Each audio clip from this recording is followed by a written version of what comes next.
Hello viewers, so I'm back with my new video Geography of West Asia for UAE SST Grade 8.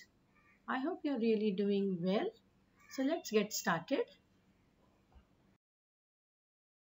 Learning objectives to develop familiarity with the geography of East Asia by analyzing geographical characteristics of a place, by using various kinds of maps and geographic tools. So this is the warm-up question very much from your textbook. You can go through the question from your textbook and see the answer over here.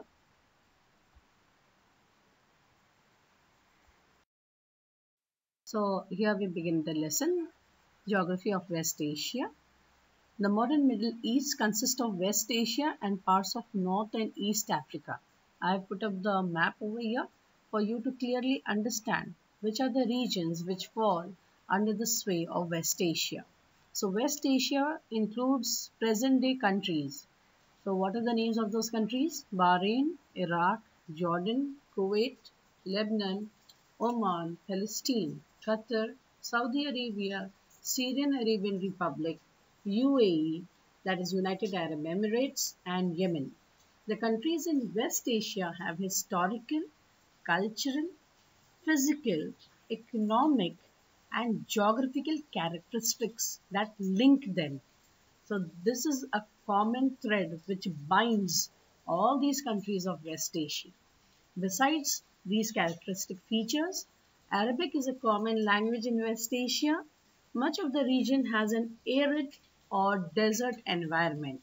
That means it is dry throughout the year. It's a desert region. The coastal areas are used for fishing and trading purposes. So here we come to the Arabian Peninsula. So what is a peninsula? I have given the dictionary meaning over here. A piece of land bordered by water on three sides of it. So you can see over here in the map very clearly that on the three sides of this peninsula you have the water bodies. The Arabian Peninsula is a large land area surrounded on three sides by bodies of water. Now what are those? That is the Red Sea, Arabian Gulf, and the Arabian Sea. Islam spread to other parts of the world from the Arabian Peninsula, which contains two of the holy cities in Islam, Mecca and Medina. So Islam spread from Arabian Peninsula. So the birthplace of Islam is Arabian Peninsula. We need to keep this point in mind. So the Arabian Peninsula is divided into different areas. There is a range of mountains in the western part made of volcanic rock, which we called it as igneous rocks, that run from north to south and parallel to the Red Sea, called Tihama, Hejaz, and Yemen, with the highest peaks rising to 4,000 meters. So you can see in the map given over here the Red Sea, and parallel to the Red Sea you can find the mountain ranges. Those are the chain of mountains, and they have given you the heights also of those highest peaks in those regions. A coastal plain runs from the mountain ranges. The southern mountains extends towards the southeast with a large valley called the Wadi Hadramut. Vast sandy deserts, that is the Nafud and Najd, extend to the shores of the Gulf. The areas had limited sources of water, and that's the reason traditionally they were used for pastoral and seasonal migrations. That means as long as there was water, the people were over there in that region, and then they just migrated when they ran short of water. So it was used for pastoral, that is for green meadows, but the green meadows were only for the time when the water was available. As soon as the region ran without water, they had to then move to the other regions. Now let us see Oman and UAE. Oman is located in the southeastern corner of the peninsula. It has a coastal plain and a mountain range rising up to about 3,000 meters. Mountain spring waters feed traditional irrigation system. Harbors run along the coast where fishing, pearl diving, and trade were the key features of the traditional economy of the past. So you can see in the map over here, very well you can see Oman, and then the next door neighbor is UAE. The UAE is located in the northern part of the Arabian Peninsula. The port cities of UAE were linked by sea trade to the Indian Ocean and by land to the northern Middle East and Mediterranean countries. That means UAE from the very beginning, that is from ancient times, were doing too well in trading. So they did not have only the trade links with India, but they had trade links with Middle Eastern countries, other Middle Eastern countries, and the Mediterranean countries. That means it included Roman Empire and the Greek Empire.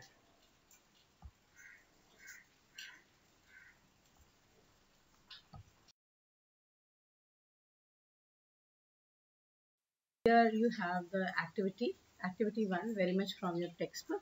You can go through the answer. Syria and the Fertile Crescent. The Fertile Crescent is a crescent-shaped land that runs around the Syrian desert. Crescent is always C-shaped. How we call it as a crescent moon.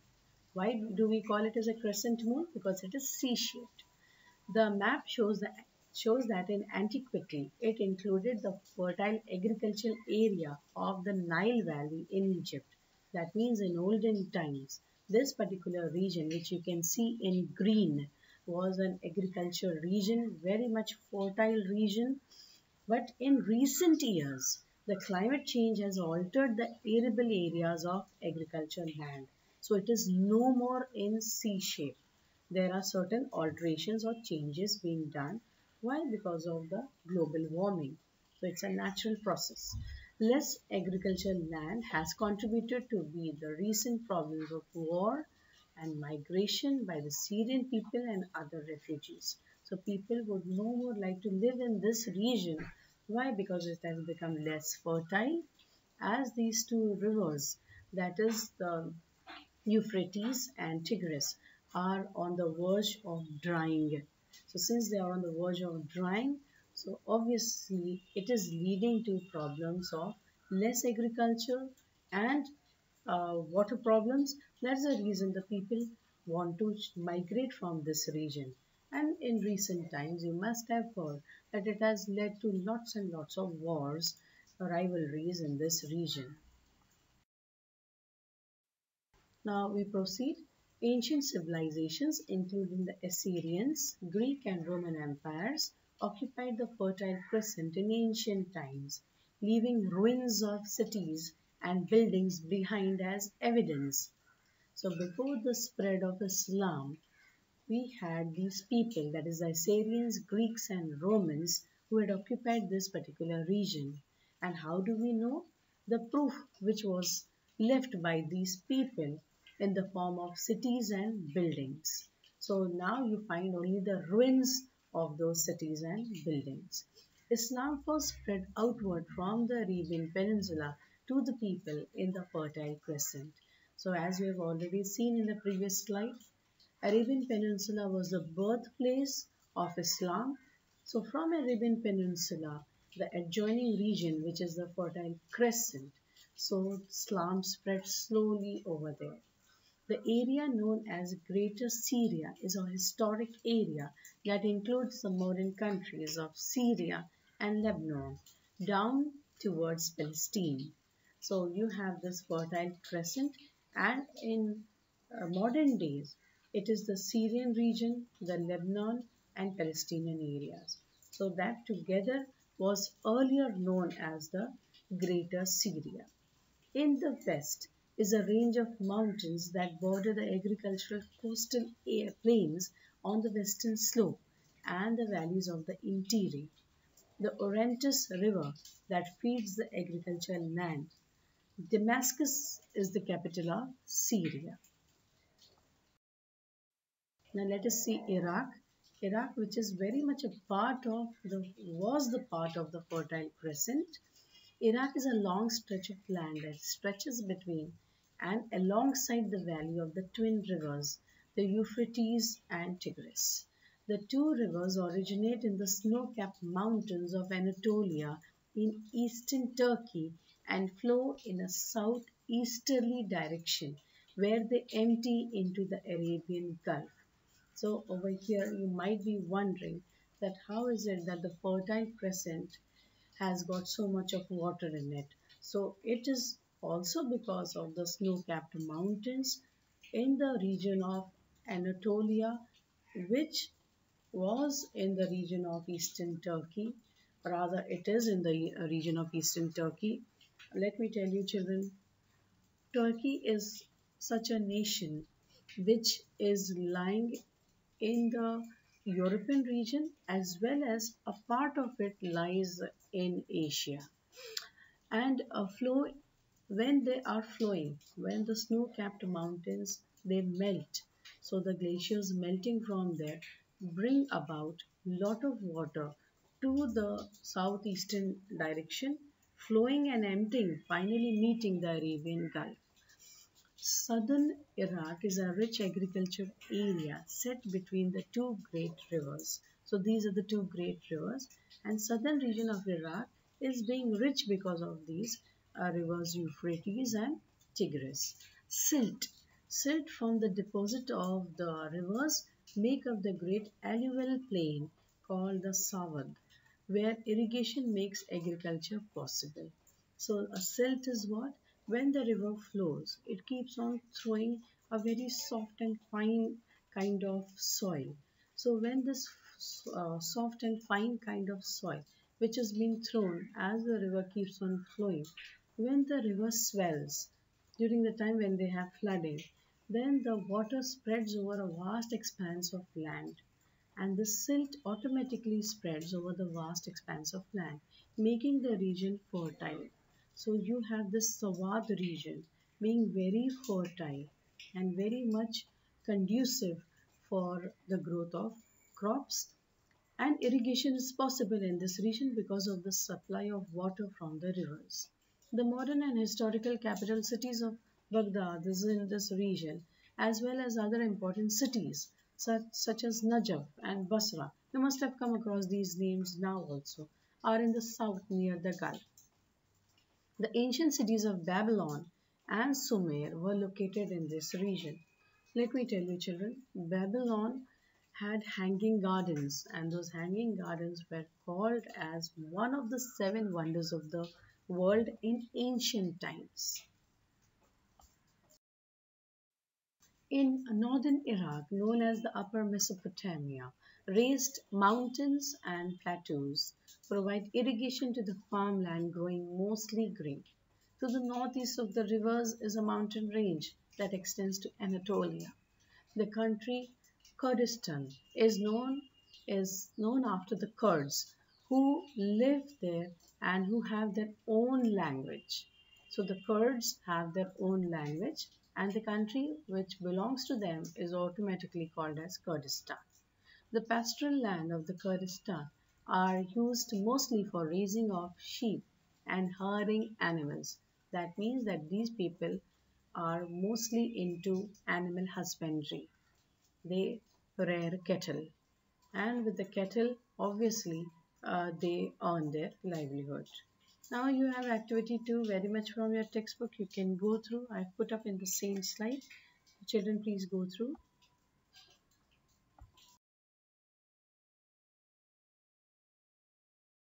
Here you have the activity 1 very much from your textbook. You can go through the answer.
You have got activity 3 from the textbook. You can go through.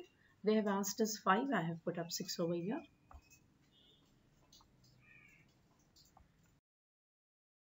Activity 4, again from your book. Please go through. They are asking us the names of the capitals of the countries. Okay, so over here, you have come to activity 5. Check it out.